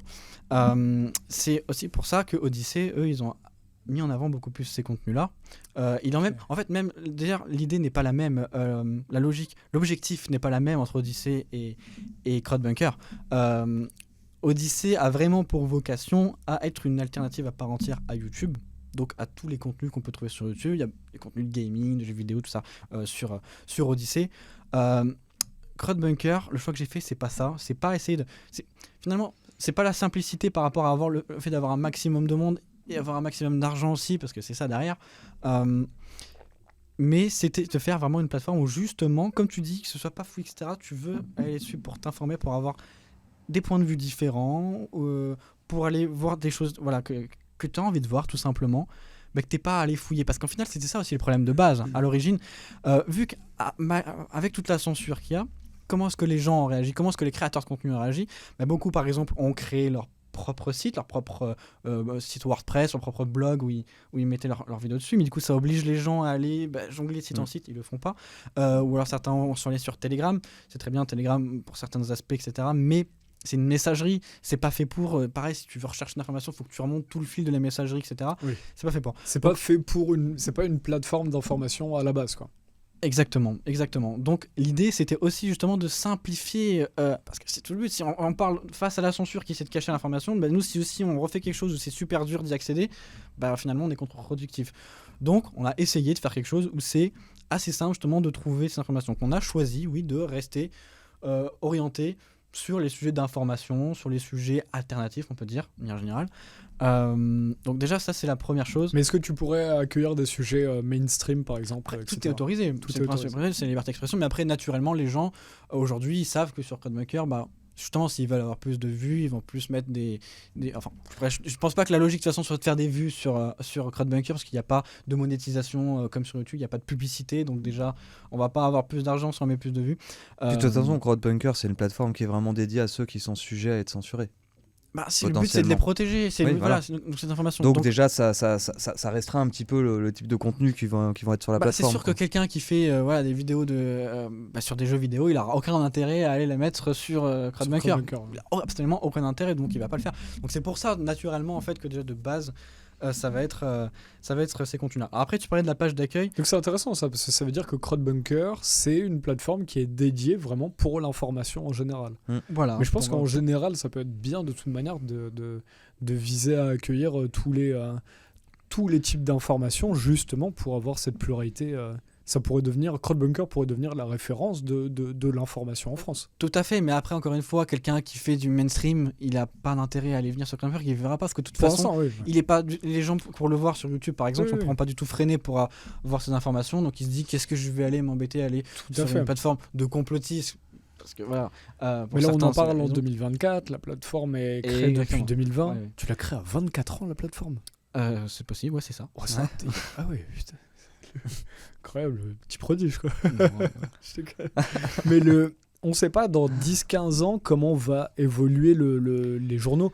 Quand Nexus sera à la tête de tous les médias français. Tu vois ce que je veux dire ? Non, mais on espère que... C'est comme tu dis, on ne le fait pas pour les vues. Mais il y a un moment donné, tu espères quand même que les gens vont s'approprier ces sujets-là. Le but, c'est pas de faire 60 millions de vues. Mais le but, c'est de toucher tout le monde. Ah, c'est pas de parler dans le Bah, désert, c'est- parler tout seul. Oui. C'est là où je trouve que sur un média comme Crowdbunker, ce qui pourrait être intéressant à l'avenir, en fait, c'est justement de trouver un moyen de faire venir des gens qui sont aussi partie du mainstream, etc. Oui, tout à Parce fait. que ça ferait venir leur audience avec, et ça permet, en fait, du coup, d'avoir tout le monde sur une plateforme qui ne censure pas, où le contenu, en fait, est libre. Par exemple, tu vas regarder la vidéo de quelqu'un du mainstream qui va parler d'un sujet, par exemple Israël ou n'importe quoi, et à la fin, il va te recommander d'autres opinions sur le même sujet, chose que tu n'as absolument pas sur YouTube. Aujourd'hui, YouTube, sur chaque sujet, il y a une opinion. Et les restes sont dégagés. Donc, Oui, donc le but, c'est d'élargir le débat sur le bien, voilà. Ouais. Bah, après, moi, personnellement, j'y crois pas trop. Je crois pas qu'un média mainstream, BFM TV, viendra jamais mettre ses vidéos sur Crowdbunker, c'est certain. Voilà. Qu'est-ce qui te fait Mais- dire que dans le futur, ils n'auront pas le choix? Bah- Si justement ce qui se met à marcher, parce que les gens se posent de plus en plus de questions dehors, Ouais. pour parler avec tout le monde, il y a quand même beaucoup de gens qui ont... Tout le monde ne passe pas dans l'information alternative, mais les gens se posent des questions. Ça, à un moment donné, ça peut basculer très vite. Et Bien sûr, potentiellement... après voilà, je connais pas l'avenir, etc. Les choses peuvent être reconsidérées à tout moment en fonction de l'évolution des choses, ça c'est certain. Moi, on Maintenant, m'appelle Madame Irma. ok, bah, c'est pas ceci, mais je te consulterai. Non, mais alors, après, par contre, il y a des choses qu'on est en train de réfléchir en termes de projet. C'est plus de faire les ponts, pas forcément du coup directement Crowdbunker en elle-même, en tant que plateforme, mais par exemple, tu vois, aujourd'hui, beaucoup de gens, pour s'informer, ils utilisent plutôt des agrégateurs de news comme Google News par exemple, ou comme voilà. Bah, là, ces agrégateurs, Qui évidemment. fait aussi de la censure. Google News, Exactement. ça enlève les médias. Exactement. Oui, Et ça bah, pas censure pas les François, contenus directement, Non. mais les sources, ça les retire. Ouais. Oui, en Enfin, fait, hein. tu il y a, peux il y a des toujours apparaître. blacklistages aussi. Par En fait, exemple. tu peux apparaître sur Google. Donc, toujours, si on cherche, par exemple, l'article de Johan sur tel sujet, boum, ça va arriver. Mm. Par contre, Pas dans le Google média en Actu, 442, François, tous ceux qui Nexus qui écrivent Ouais, des et articles. on ne va 442 aussi, je crois qu'ils sont sur Google Actu. J'étais assez étonné d'ailleurs. En tout cas, la dernière Ah fois oui que j'avais vu. Ouais. Ouais. pas. Ça Alors ça peut-être qu'ils y m'étonnerait. sont plus depuis, je sais pas. J'aurais dit que non. Il y a effectivement pas mal de censure. On a remarqué un truc il y a quelques mois, par exemple, que certains articles qui normalement, enfin, dont le média apparaît sur Google News, quand il y avait un lien Crowdbunker, le truc sautait, juste un lien dans l'article, Non. ça faisait sauter de Google News, on l'a Un lien remarqué. hypertexte, par exemple, Oui. le gars veut mettre une source. C'est-à-dire Exactement. les liens hypertexte quand vous lisez Alors, je un devrais- article. Je devrais pas le dire parce que du coup il y a plein de gens qui vont arrêter de mettre des liens Ah. sur Crowdbunker, mais C'est mais pas bon. faux. Faut mieux être censuré aujourd'hui. Non, mais les liens hypertextes, c'est intéressant. C'est par exemple quand vous avez, si vous lisez un article, là par exemple, vous pouvez cliquer sur le tous et ça va vous amener sur un autre article. Vous pouvez l'amener aussi sur Crowdbunker et tout ça. Ouais, Et donc continuez, là, continuez. effectivement, oui, continuez Non, à non. mettre. On a remarqué voilà, que Google News, par exemple, ça faisait. Donc, l'idée auquel on est en train de réfléchir en ce moment, c'est de faire un Google News alternatif où justement il n'y aurait pas que les news, il y aurait tout, justement, mais où il n'y aurait pas la censure qu'il y a actuellement. Les médias alternatifs comme Nexus et d'autres pourront monter, des chaînes Crowdbunker, etc. aussi, pourront apparaître dessus. Et au moins, voilà, on en centralise, on simplifie les choses pour les gens parce que c'est toujours la même histoire où c'est compliqué pour les gens d'aller jongler. Et c'est Ouais, aussi pour ça qu'ils complètement. restent là-dessus parce qu'aujourd'hui, voilà, ils ouvrent l'application Google News, hop, ils ont juste à scroller, ils ont toutes les news, etc. C'est ça. Ils sont pas allés de site en site, d'application en application. Aujourd'hui, donc, la plupart des gens, ils s'informent sur TikTok, enfin les jeunes hein, surtout, mais enfin, voilà, sur Instagram, et puis ils scrollent, ils consomment en fait. Ouais. Ils vont pas chercher, ils consomment ce qu'on leur met devant. Donc c'est sûr Ça. que sur des plateformes qui sélectionnent l'information qu'ils vont avoir, c'est assez facile de manipuler une population, quoi. Complètement. Puis c'est justement sur Google Actualité, on se rendait pas compte à quel point sur certains sujets, tu pouvais avoir attention, on va mourir. Et puis non, un média alternatif qui te dit attendez, en fait, allez voir plus loin, vous allez pas forcément mourir. Et ça, cette information était virée. Donc tu restais qu'avec du on va mourir, etc. Moi, j'avais fait une expérience à l'époque, j'avais un blog. Il y avait une étude américaine qui montrait que en fait, les gens s'informaient plus sur les titres et les images Ah oui. que sur le contenu. Et j'avais posté un article rigolo, c'était Macron va présenter sa démission lundi au journal de 13h de TF1. Ça, c'était le titre, et il y avait une photo de Macron avec un bandeau au journal TF1, ça faisait vrai, quoi. Et en fait, l'article, justement, il présentait cette étude. Et en fait, quand tu regardais les commentaires sur Facebook de la publication, 99% des commentaires, c'est « mais non, mais n'importe quoi, il va jamais démissionner ». Personne n'avait cliqué dessus, quoi. Ah, c'est hallucinant. Et aujourd'hui, la plupart des gens, ils lisent des titres. Et quand tu regardes les titres, en général, les gens qui postent des articles, ils ont envie que les gens cliquent. Ouais. Donc, ils mettent ce qu'on appelle des titres putaclic. Oui. Tu vois, et souvent, ça n'a même rien à voir avec ce qu'il y a dans le contenu de la vidéo ou de ça, l'article. Et ça, c'est fou, parce que moi, je découvre que les gens, non, j'ai toujours vu, parce que François, on faisait aussi des émissions de 1 heure, les gens peuvent écouter autant des émissions de 1h30 Je vois que dans les commentaires, on va voir qu'ils vont jusqu'au bout. Par contre, les articles, les gens, je pense, ont du mal à lire les articles. Parce que sur les articles, effectivement, même quand ça allait des articles sur des médias alternatifs, effectivement, ils vont pas non plus jusqu'au bout. C'est-à-dire qu'en fait, tu vois au début qu'ils réagissent, mais dans l'article est quand même complet, donc va dire un angle au début et puis un deuxième après. On va dire, bon, il faut relativiser, mais les gens ne relativisent Non. Parfois pas. Malheureusement. Ouais. Et ça, ils le savent très bien. Ils le savent très très bien. Les médias mainstream, ils jouent beaucoup avec les titres et les images parce qu'ils savent très bien qu'ils peuvent dire quelque chose qui est... Souvent, c'est ça, ce qui est à la frontière entre ce qui est faux, et qu'ils savent très bien être faux, mais juste en jouant sur le fait que les gens vont interpréter juste le titre. Et après, dans l'article, on peut éventuellement voir, quand ils en prennent la peine, de voir une certaine nuance. Mais vu que la plupart des gens vont se baser sur le titre, ils se font une opinion directe. Et puis souvent, ils changent le titre au bout d'une semaine ou deux, une fois que plus personne va dessus. Comme ça, en plus, enfin, on peut même pas...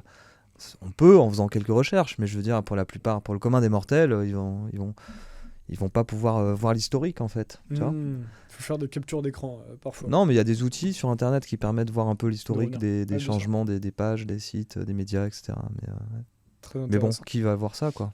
Qui finance, comment ça marche, CrowdBunker? Est-ce que, d'ailleurs, je vous ai pas posé la question, je vous pose la question au bout d'une heure aussi pour Holy Time. Quels sont vos conflits d'intérêts? Parce que je la pose parce que j'aimerais que tous les médias, même mainstream, posent la question à leurs invités sur les conflits d'intérêts, parce que souvent la question est différente. Hein, quand tu es entre une personne libre et une personne qui est payée par Google, la réponse n'est pas du tout la même. Qui paye CrowdBunker? Comment t'as monté ça? Comment c'est payé aujourd'hui? Est-ce que tu gagnes un max de pognon avec? C'est Macron, hein, le premier financier de CrowdBunker. Ah, mais fallait pas le dire. Pardon. On a eu du mal à garer sa limo. Hein. On peut recommencer tout du début.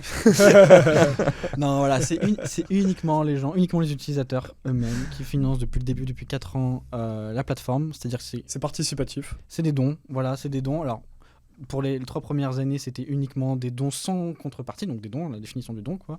Voilà. Aujourd'hui, on propose aussi pour ceux qui le souhaitent de prendre un abonnement mensuel, donc complètement facultatif, et d'avoir quelques fonctionnalités intéressantes, bonus, des traductions automatiques des vidéos, même des résumés, etc. Voilà, des petites fonctionnalités supplémentaires qui pour les remercier quelque part de soutenir la plateforme de manière assidue. Mais voilà, c'est uniquement financé comme ça. Je ne vais pas dire que c'est beaucoup, que ça suffit, etc. On est toujours un peu en train de courir après les sous. Ce que tu nous as dit, t'as d'autres... c'est pas à plein temps, CrowdBunker, du coup, pour toi, pour l'instant. Alors, enfin, en tout cas, en termes financiers, moi, non. Aujourd'hui, là... Alors, j'ai pu, pendant une période où il y avait assez de dons, me rémunérer un petit peu. Aujourd'hui, je ne peux pas. Il n'y a pas assez de fonds pour tout payer. D'ailleurs, on perd de l'argent tous les mois, hein, pour être tout à fait transparent. On touche moins en dons aujourd'hui par mois que ce que ça me coûte en serveur avec l'équipe, etc. Donc voilà, on essaie, depuis quelques jours là, on a remis un peu des bannières pour informer les gens qui peuvent soutenir, etc. Pour inciter, de temps en temps on fait un peu des campagnes comme ça. Le problème avec ça, c'est qu'on sait jamais à l'avance, etc. combien il va y avoir, parce que c'est ça aussi qui est beau, hein, c'est que les gens le font vraiment comme ils le sentent, comme ils le veulent, le montant qu'ils veulent, c'est imprévisible, c'est ça que je veux dire. Donc comme ils le peuvent, bien sûr, surtout. Et puis voilà, c'est en fonction des événements. On le voit bien, les choses vont pas en s'arrangeant malheureusement. Exactement. Donc voilà, c'est un choix. Et Michel aussi... Barnier qui est arrivé, ça va. Oui, c'est vrai. On est sauvé alors. C'est vrai. On est sauvé. Non, après voilà, j'ai fait le choix de pas intégrer de publicité, de pas utiliser d'annonceurs, parce que justement je voulais, dans la mesure du possible, qu'on ne soit pas influencé par des acteurs extérieurs, parce qu'on sait très bien comment ça marche. Hein. Quand il y a des influenceurs, ils ont un pouvoir sur nous, enfin des annonceurs, pardon. C'est de fait des influenceurs, parce que ils peuvent nous menacer derrière. Si on survit grâce à eux et qu'ils derrière ils disent non, mais si vous laissez ces contenus là, on retire la publicité. Malheureusement, moi c'est ce qui m'est arrivé il y a quelques années avec ma plateforme où 100% des revenus venaient de la publicité. Le jour où ils ont coupé le robinet, la plateforme elle est tombée. Hein. Voilà. Donc pour ça, c'est ça, parce qu'on peut me dire, mais c'est un peu débile. Il faut savoir, ils retirent vraiment la publicité quand pour certains annonceurs, Google fait pareil. Souvent c'est Google qui gère la publicité qui va sur même des sites d'information, et du jour au lendemain on peut le retirer pour dire non, là on n'aime pas trop ce que vous racontez là. Ouais, donc tout ton business plan s'effondre. Bah oui, on l'a vu avec Twitter récemment, là, quand Elon Musk a racheté, il y a plein d'annonceurs qui ont dit on s'en va. Donc ils ont perdu beaucoup de sous. Donc voilà, on voulait être le plus indépendant possible. C'est pour ça aussi qu'il n'y a pas d'actionnaire dans la boîte. J'ai pas fait rentrer d'investisseurs. On m'a proposé plusieurs fois d'investir, des fois des grosses sommes dans l'entreprise. Mais pareil, forcément, si la personne investit, déjà elle va en ressources sur investissement souvent. Et du coup, ça contraint les choses. Donc, pour que ce soit vraiment la plateforme du peuple, Crowd Bunker, c'est littéralement le bunker de la foule, pour que ce soit vraiment que cette plateforme appartienne vraiment aux gens, qu'on veut qu'ils défendent la liberté d'expression. Voilà, c'était la direction que j'ai choisie pour l'instant. J'espère qu'elle va pouvoir continuer le plus longtemps possible. Si BlackRock vient te proposer un petit don, juste un don. Non, heureusement ça va. Je suis pas à mendier aujourd'hui, ça va. Donc voilà. Mais c'est hyper intéressant comme modèle, ce blague à part. Justement, de ne pas tomber dans ces spécialistes de l'investissement qui investissent partout, dont dans le gouvernement. C'est très intéressant de... C'est pareil à Nexus, on en avait parlé dans un live. Certains viennent proposer des gros dons, mais qui en fait se transforment en actions. Donc c'est pas pareil, parce que derrière, en fait, on va te proposer... Le don, c'est effectivement prends mon argent et puis fais ce que tu veux avec. Le don, c'est sans contrepartie. Voilà, c'est ça. Que l'action, c'est attention, j'ai besoin d'un retour sur investissement. Donc essaie d'utiliser bien mon argent. Donc, c'est intéressant de voir justement, c'est le but, c'est qu'aujourd'hui les citoyens, à la base t'étais juste un citoyen qui s'est dit il faut une plateforme qui garantisse la liberté.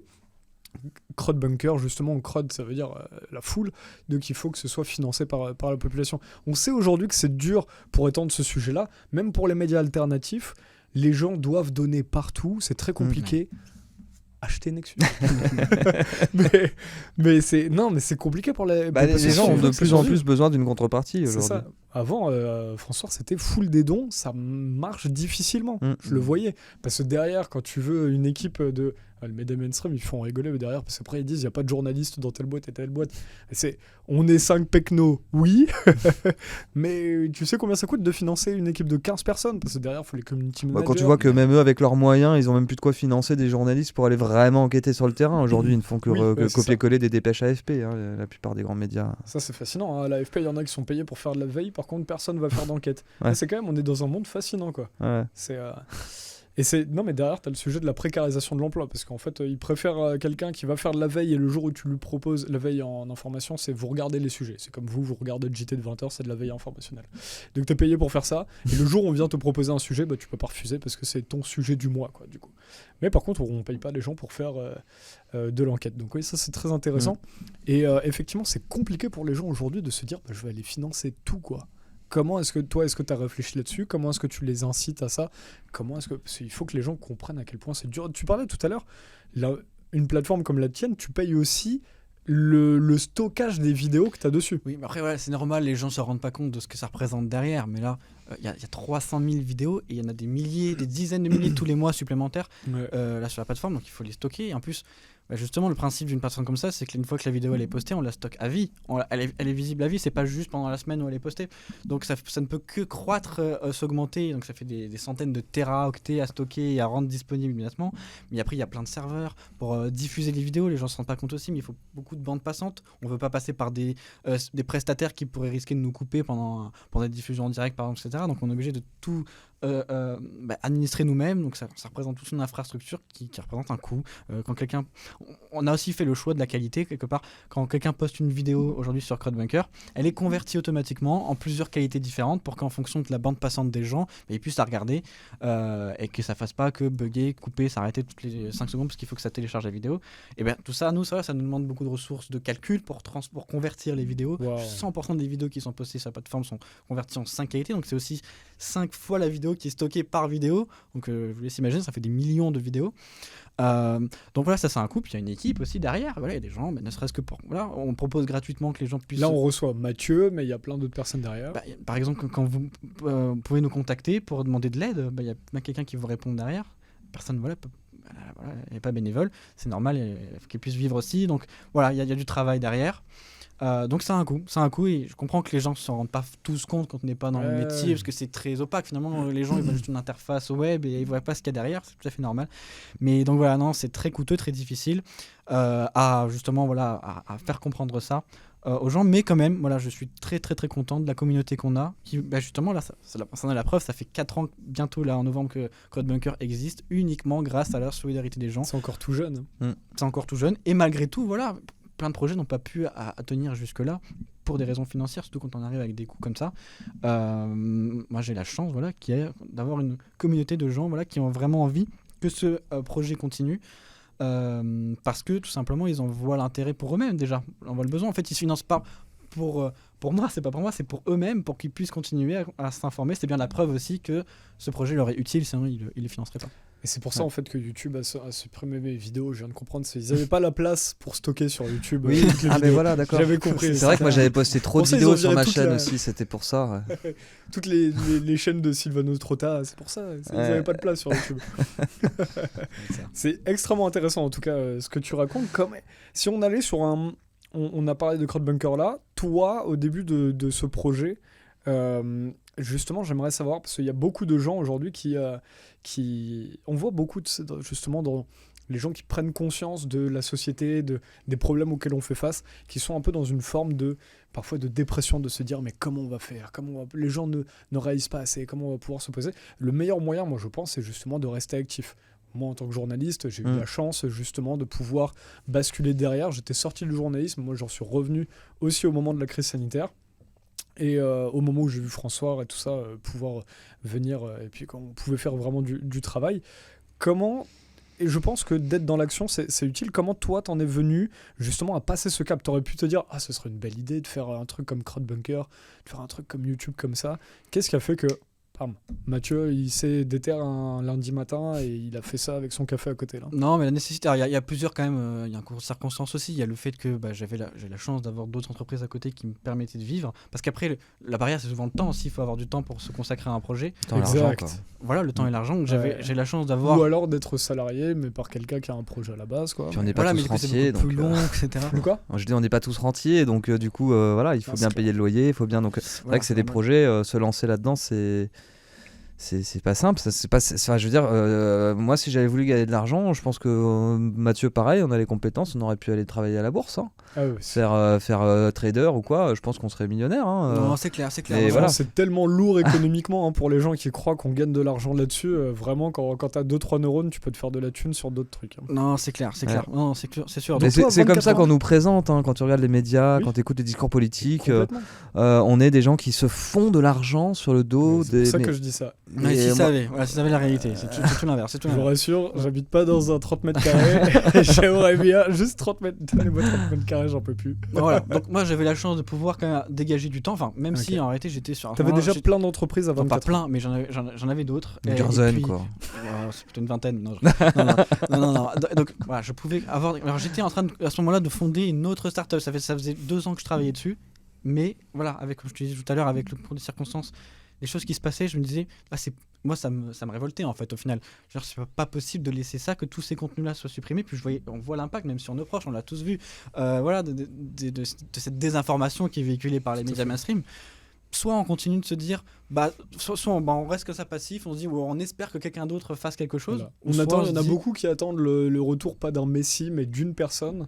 Alors que ça nous tous de faire des trucs. Alors exactement, c'est nous tous qui peut-être avec nos compétences pouvons faire des choses à notre niveau. Moi je suis ingénieur informatique, c'était dans mes compétences, donc j'ai lancé une plateforme comme ça. D'autres peuvent faire d'autres choses, et c'est-à-dire, si tu me permets de rebondir là-dessus, parce que c'est super intéressant, parce que je sais qu'il y a plein de gens qui se posent cette même question, et parce qu'effectivement il y a l'aspect s'informer. Et puis il y a aussi beaucoup de gens qui disent mais qu'est-ce que je peux faire, etc. Et c'est aussi pour ça que sur CodeBunker, là c'est le projet qu'on est en train de démarrer dans les évolutions futures qui vont arriver dans ces prochains mois. C'est tout un aspect de communauté, pour créer des communautés et des événements pour se réunir, agir ensemble. C'est ce qu'on nous a pas mal demandé. Ça va exciter l'ami Vilude, ça. Je sens que... c'est pas grave. Non, mais ça revient sur tout ce qu'on disait depuis le début de l'émission. C'est bien beau de relater les problèmes, d'en parler, de parler des problèmes, mais quelles sont les solutions ? Qu'est-ce qu'on fait ? Qu'est-ce que les gens peuvent faire ? Donc nous, à notre niveau, on agit, on lance des plateformes, etc. Mais qu'est-ce que les gens peuvent faire ? Et c'est vrai que la plupart des gens sont perdus. Et c'est pour ça que nous, on a pour ambition, que pour motivation, de créer des outils qui permettent de créer du lien entre les gens. Là, à Holytime, autour de la santé, mais autour des médias, autour de plein de thématiques, en fait. Ce qui manque, c'est des outils qui permettent de créer du lien entre les gens et d'organiser. Enfin voilà, on est largement suffisamment nombreux. Si on était unis et organisés, en quelques mois, c'est plié. Enfin, c'est vrai. Mais comme on dit, diviser pour mieux régner. Hein. Tout est fait pour qu'on soit le plus divisé possible et que voilà. Pendant le Covid, on l'a bien vu. Pardon pour le terme, il faut pas le dire, mais 1h18, boum, la vidéo super. Je pense qu'on a encore quand même le droit de prononcer juste ce mot. Ouais. Mais moi, c'est un constat que j'avais fait sur Facebook notamment, où en fait, ceux qui étaient pro-discours officiel voyaient les publications entre eux. Ceux qui étaient, on va dire, ce qu'ils appelaient les complotistes, se voyaient entre eux. Mais en fait, les non-complotistes, entre guillemets, ne voyaient pas les publications des complotistes. Et moi, je l'ai vu, ça a été radical. C'est passé d'un mois à l'autre, en fait, où quand tu regardais les commentaires, au début, on avait énormément de trolls, de gens qui nous disaient « Mais arrêtez de raconter n'importe quoi, etc. » Du jour au lendemain, tout le monde était d'accord en dessous des publications. C'est exactement ce qui s'est passé. Ils ont rangé les gens dans des cases et ils ont fait en sorte, ça c'est ce qu'on appelle une sorte de shadow banning, hein, mais intelligent, entre guillemets, pour eux. Hein. C'est-à-dire qu'on ne se voyait plus qu'entre nous.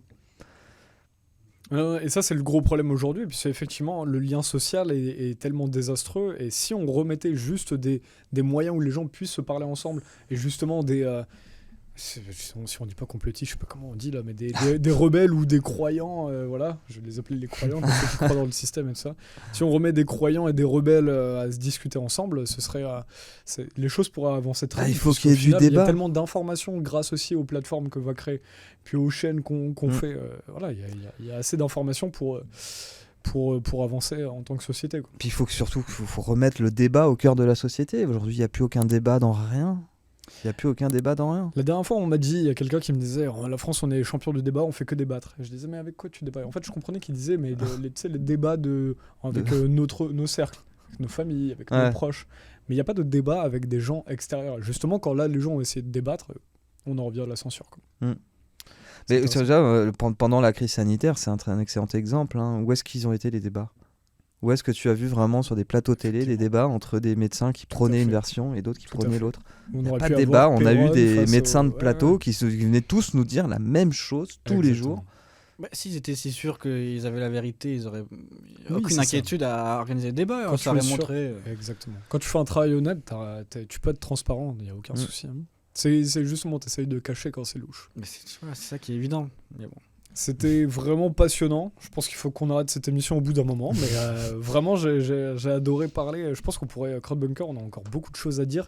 Comment est-ce que tu veux redire quelque chose pour que les gens puissent justement les inciter ? Comment est-ce que tu vois le comportement, notre comportement en tant qu'utilisateur des médias ? Comment est-ce qu'on peut aller plus sur Crowdbunker ? Est-ce que tu as réfléchi à des choses qui en fait nous éloignent ? Parce que YouTube est tellement le truc qui aujourd'hui centralise tout qu'on a du mal à sortir de ça. Est-ce que tu as des petites clés En tout cas, je peux voir que sur les plateformes qui ont le plus grandi sur Crowdbunker, c'est vrai qu'ils ont pas mal du coup amené. Ça a été difficile, mais voilà, ils ont un peu amené eux-mêmes leur communauté sur Crowdbunker généralement. Même si après, forcément, une fois que les gens sont sur Crowdbunker, ils voient aussi les contenus des autres et ça fait grandir les autres. Mais il y a au moins souvent un point de départ, un lancement à initier en faisant venir les gens une première fois qui nous suivent déjà ailleurs pour qu'ils découvrent qu'on est là et qui, pour certains, vont aimer la plateforme, vont aimer voir aussi les autres contenus et du coup vont y rester normalement. Voilà. C'est souvent, ça part quand même d'une première initiation. Certains le font de manière très radicale. Ils ont, on en parlait tout à l'heure en off, lancé des émissions en direct, juste le début de l'émission sur YouTube et après ils coupaient.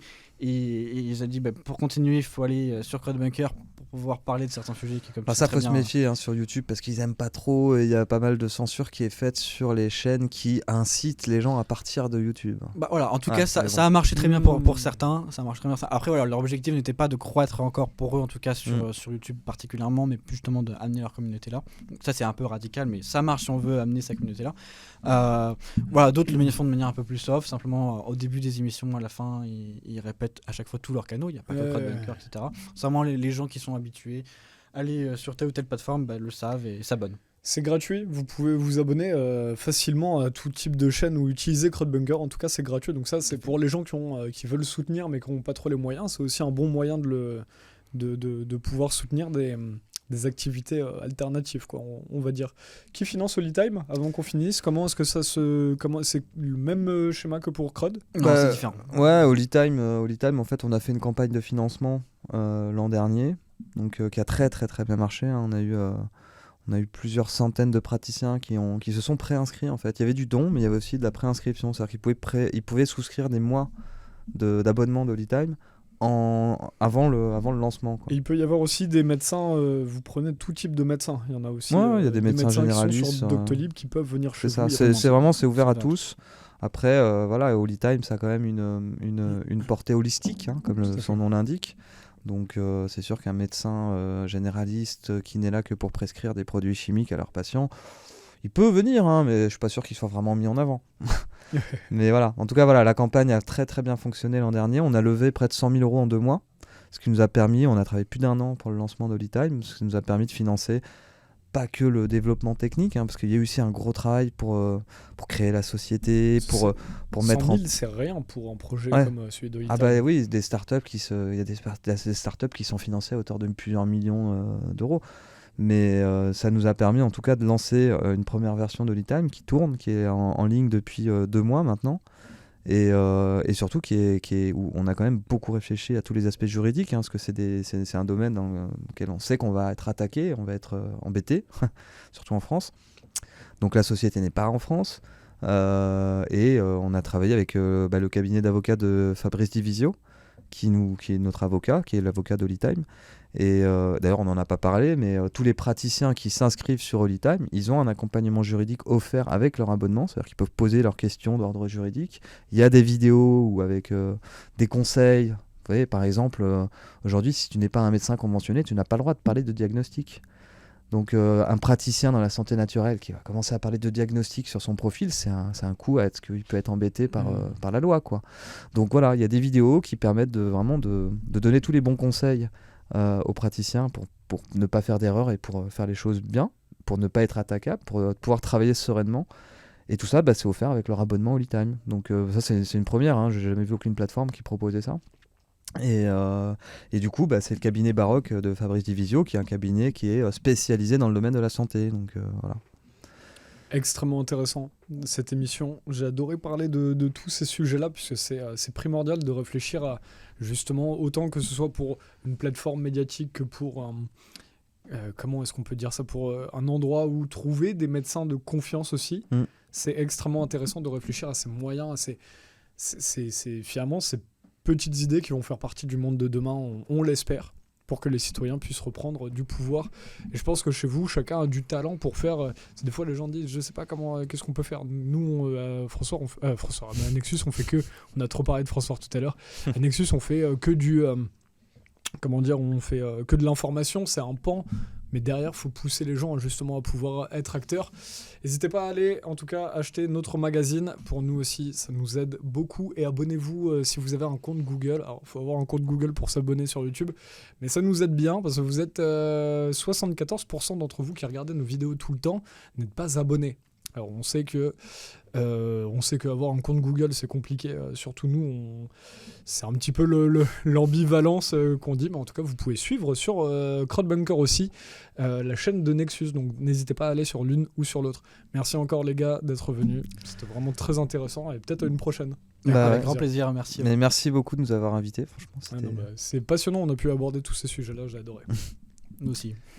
À bientôt à tous. Salut encore. À bientôt. Merci.